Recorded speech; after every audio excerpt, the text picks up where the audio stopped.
কোরআন ও হাদিসের আলোকে পিতামাতার প্রতি সন্তানের দায়িত্ব ও কর্তব্য। পিতামাতার প্রতি সন্তানের দায়িত্ব ও কর্তব্য সর্বাধিক। যে পিতামাতার কারণে একজন সন্তান পৃথিবীতে ভূমিষ্ঠ হয়, আল্লাহ তাআলা পিতামাতার মর্যাদা অনেক উপরে দিয়েছেন। পবিত্র কোরআনুল কারিমে আল্লাহ তাআলা তার নিজের অধিকারের পরই পিতামাতার অধিকারের কথা উল্লেখ করেছেন। পবিত্র কোরআনে বর্ণিত রয়েছে, তোমার প্রতিপালক আদেশ করেছেন যে তোমরা তাকে ছাড়া অন্য কারো উপাসনা করো না এবং তোমরা পিতামাতার প্রতি সদাচরণ করো। তাদের মধ্যে কেউ অথবা উভয়ে যদি তোমার নিকট বার্ধক্যে উপনীত হন, তাহলে তুমি তাদের প্রতি উহ শব্দটিও উচ্চারণ করো না এবং তাদেরকে ধমক দিও না। তুমি তাদের সঙ্গে নম্রভাবে কথা বলো আর তাদের প্রতি মমতা বশে নম্রতার পক্ষপট অবনমিত করো এবং বলো, রব্বির হামহুমা কামা রব্বায়ানি সগীরা। হে আমার রব, তুমি তাদের প্রতি দয়া করো যেমন তারা আমাকে শৈশবে দয়া পরবশে লালন পালন করেছিলেন।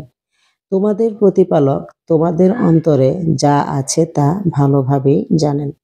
যদি তোমরা সৎকর্ম পরায়ণ হও, তবে তিনি তওবাকারীদের জন্য ক্ষমাশীল। সূরা বনী ইসরাইল আয়াত 23-25। মাতা পিতার প্রতি সন্তানের 14টি হক, যা প্রতিটি সন্তানের অবশ্যই পালনীয়। 7টি হক যা জীবিত থাকাকালীন আদায় করতে হয়, আর বাকি 7টি হক মৃত্যুর পরে আদায় করতে হয়। প্রিয় দর্শক, চলুন আমরা জেনে নিই সেই 14টি হক সম্পর্কে।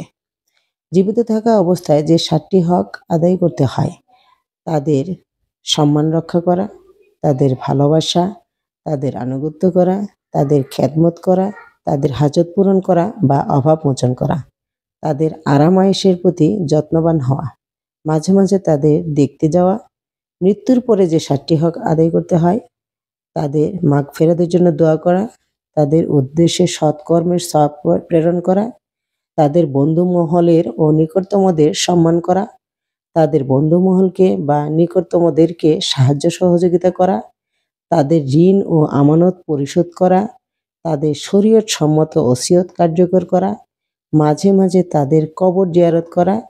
পরিশেষে মহান রাব্বুল আলামিনের কাছে এই প্রার্থনা করি, তিনি যেন আমাদের সবাইকে পিতামাতার প্রতি সকল হক আদায় করার তৌফিক দান করেন। আমিন।